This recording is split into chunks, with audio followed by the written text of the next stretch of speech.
હંમેશા એવું ધ્યાનમાં આવ્યું છે કે લોકો જે ધન કમાવા માટે મહેનત, મશક્કત અને સમય, શક્તિ ખર્ચે છે, જે સેક્રિફાઈસ કરે છે, એટલી મહેનત અને એટલો પ્રયાસ એ ધનને યોગ્ય રીતે સાચવવા માટે અને યોગ્ય વ્યક્તિઓ વચ્ચે યોગ્ય રીતે ડિસ્ટ્રીબ્યુટ કરવા માટે નથી કરતા.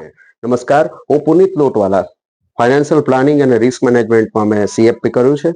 છેલ્લા 30 વર્ષથી ફાઇનાન્શિયલ સેક્ટરમાં કામ કરતા એક વાત ખાસ ધ્યાનમાં આવી છે કે લોકો ધન પુષ્કળ કમાઈ લે છે, પણ પરિવારની જરૂરિયાત માટે એને યોગ્ય રીતે સાચવવાનું અને જરૂર પડીએ એ કામ લાગી શકે એના માટે એની વ્યવસ્થા કરવાનું ચૂકી જતા હોય છે.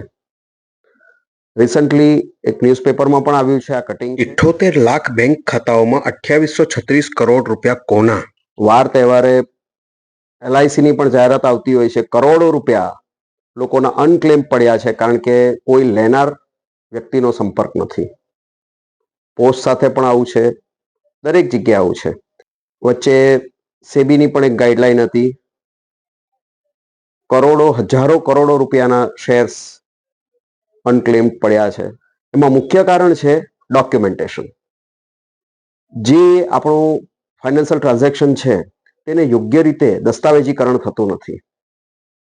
પરિવારના સભ્યોને એની જાણ હોતી નથી અને હાલના અનિશ્ચિતતાના જમાનામાં જ્યાં જમતા જમતા, રોડ ઉપર જતા જતા, લગ્નોમાં ડાન્સ કરતા કે ક્રિકેટ મેચ રમતા લોકોને હાર્ટ એટેક આવી જાય છે.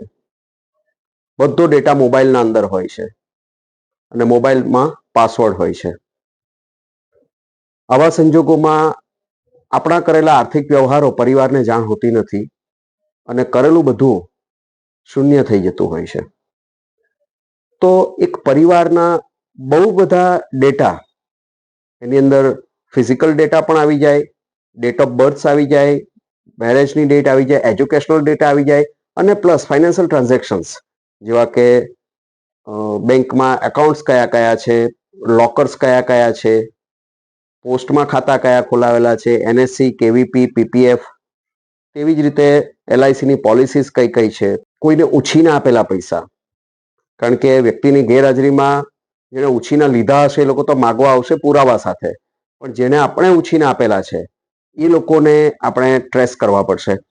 તો એની વિગત, આવી અસંખ્ય વિગતો, આપણા વિવિધ પ્રકારના કાર્ડ્સ છે તેની ડેટા, વ્યક્તિને કોઈ એલર્જી છે, મેડિકલ હિસ્ટ્રી છે તો એનો ડેટા, તાત્કાલિક અનિવાર્ય સંજોગોમાં કોનો સંપર્ક કરવો કોઈ પણ બાબત માટે, એ જો લીગલ હોય તો કોઈ એડવોકેટ, એ જો મેડિકલ હોય તો કોઈ સલાહકાર કે ડોક્ટર, એ જો પરિવારની હોય તો પરિવારના કોઈ સલાહકાર, એ જો વીમાને લગતી હોય તો વીમા સલાહકાર, બચતને લગતી હોય કે ઇન્વેસ્ટમેન્ટને લગતી હોય તો તેના સલાહકાર.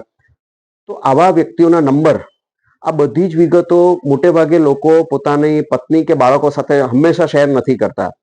તો આ બધી વિગતો એક બુકમાં, એક તિજોરીમાં સચવાયેલી રહે એ પ્રયત્ન છે.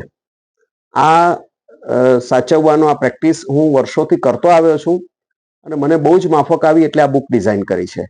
આની અંદર એક એક પાના ઉપર એક એક વિગતો એવી રીતે આપેલી છે કે સંપૂર્ણ ડેટા, પર્સનલ ડેટાથી લઈને આપણા ફાઇનાન્શિયલ અને મેડિકલ ડેટા અને બીજા સામાજિક વ્યવહારો ડેટા બધા જ સચવાઈ રહે.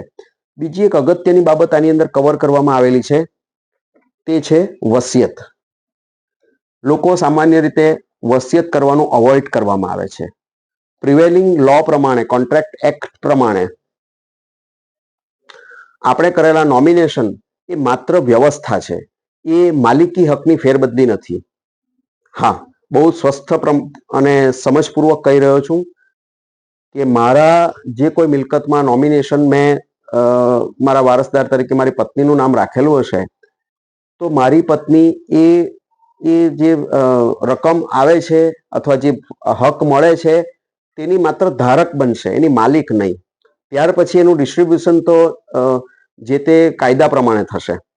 આ સંજોગોમાં નોમિનેશન કરવાથી આપણી મિલકત યોગ્ય હાથોમાં જતી રહી છે એવું સાબિત થતું નથી. પછીથી વિખવાદ થતા હોય છે અને ઘણા બધા કેસ ચાલી રહ્યા હોય છે, અત્યારે પણ ચાલી રહ્યા છે. તો આનો ઉપાય શું? ઉપાય છે વિલ, વસિયત. લોકો હંમેશા દૂર રહેતા હોય છે. અગાઉ પણ એક મેં વિડીયો કરેલો છે કે વસિયત કેવી રીતે કરવી જોઈએ અને શું પ્રોસિજર છે. આની અંદર પૂરેપૂરી એની વિગત આપેલી છે. નાનું સરખું એક સ્કેનર આપેલું છે, જેને સ્કેન કરીને તમે એ વિડીયો એની વિગતો તમે પોતે પણ જોઈ શકશો. આખું વાંચવું નહીં હોય તો આટલું જોઈ શકશો, કઈ બાબતોનું ધ્યાન રાખવું જોઈએ. અને છતાં પણ એમ થાય કે વિલ બનાવવું છે એટલે વકીલ પાસે જવું પડશે કે એવી કોઈ મૂંઝવણ હોય તો તમારી પાસે એક કોરું કાગળ હોવું જોઈએ, પેન હોવી જોઈએ. લખવાનું શરૂ કરી દો. તમારી જે મિલકત છે તેની વિગતો લખો. કોને હિસ્સે કેટલી રકમ, કેટલો ભાગ જવો જોઈએ તે વિગત લખો. નીચે સહી કરો. સામે 2 વિટનેસ કરાવી લો. વિટનેસે વિલ વાંચેલું હોવું જરૂર નથી. એને માત્ર સહી કરવાની છે. તમે સહી કરી છે તેની સાક્ષી રૂપે. ઉપર તમારો ફોટો લગાવી દો. સામે અંગૂઠાનું નિશાન કરી દો. આ કાગળ તમારો વિલ સાબિત થવા માટે પૂરતું છે. વિલ રજિસ્ટર્ડ હોવું હિતાવહ છે પણ અનિવાર્ય નથી. તો આટલાથી પણ ઘણા બધા પારિવારિક ઝઘડા અને વિખવાદો સમેટાઈ જશે. તો એ પણ આ તિજોરી બુકના અંદર આપેલું છે.